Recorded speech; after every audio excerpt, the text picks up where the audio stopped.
Daniel Kostick presents Premiership Elections in Albertan History.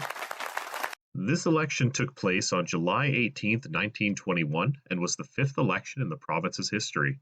It was the first election to take place after the conclusion of the First World War. Despite leading his party to victory, Premier Arthur Sifton resigned in October of 1917 to take up a position in the Unionist government. However, due to his failing health, he was only given undemanding portfolios such as Customs and Inland Revenue and Secretary of State. After becoming the MP for Medicine Hat, he was one of 4 representatives from Canada at the 1919 Paris Peace Conference, was one of 2 from Canada to sign the Treaty of Versailles, and later died in office in January of 1921. Prior to leaving office, Sifton recommended to Lieutenant Governor Robert Brett that Public Works Minister and MLA for Sedgwick Charles Stewart take over as Premier.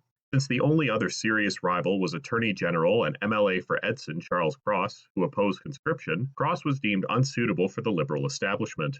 Once Stewart was sworn in, he was immediately assailed with caucus strife and, like his predecessors, embroiled in scandal. The Liberal caucus was once again at risk of splitting over conscription. This led to Stewart dismissing Cross as Attorney General and attempting to bribe him with a patronage appointment in London. Cross refused, and Stewart was criticized for using appointments for political advantage. The Conservatives were also in a tough spot, as internal fissures within the party had begun to erupt. Edward Missioner had resigned as leader to take a position in the Senate and was replaced by MLA for Okotoks George Hoadley in 1918.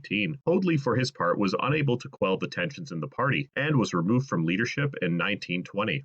He later crossed the floor to join the growing United Farmers of Alberta. The party replaced him with MLA for Edmonton East, James Ramsey, who led the party for the year leading up to just before the writ drop. Ramsey was also unable to stop the tensions, and the party collapsed, seeing much of its support base of farmers go towards the UFA. Ramsey resigned as leader in 1921 and quit provincial politics, being replaced with Edmonton MLA Albert Ewing, who led the party's remnants into the election. Prior to the writ drop, the Liberals got themselves into another scandal. The Alberta government telephone scandal came about when the Liberals paid official AGT money to have telephone poles shipped to remote communities. It was revealed that the Liberals had no intention of actually installing phone lines, and this was exposed as a ploy for support and votes. Stewart faced a large amount of direct scrutiny for this, since at the time of the scandal, he was also serving as the Minister of Railways and Telephones. The Alberta Non-Partisan League had dissolved in 1919, coinciding with the official entry of the United Farmers of Alberta into the provincial political scene.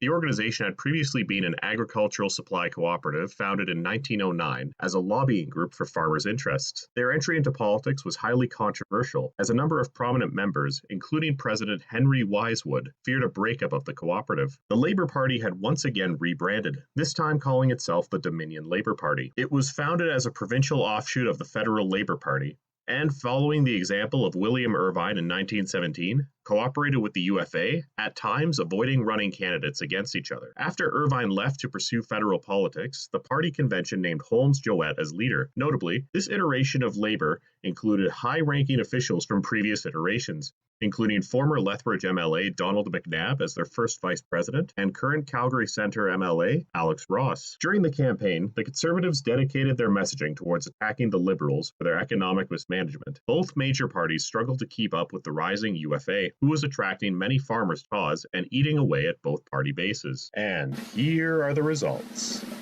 Henry Wisewood won, leading the United Farmers to victory and bringing the Liberal dynasty to an end.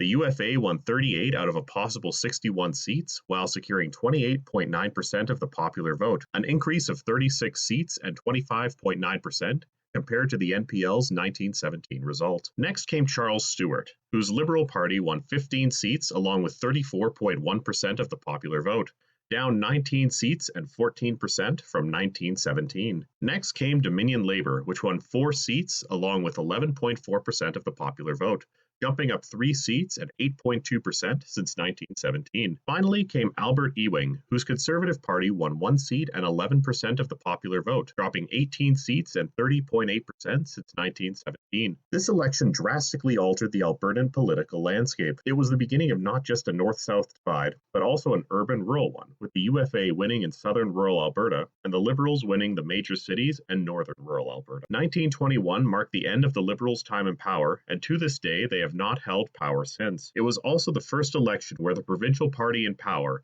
did not share a name with any governing federal party. Despite having unanimous support from the elected caucus to be premier, Henry Wisewood maintained his opposition to the UFA becoming a political party and stated that he wanted nothing to do with crafting government policy. The party eventually chose UFA executive Herbert Greenfield to lead the party and become the next premier.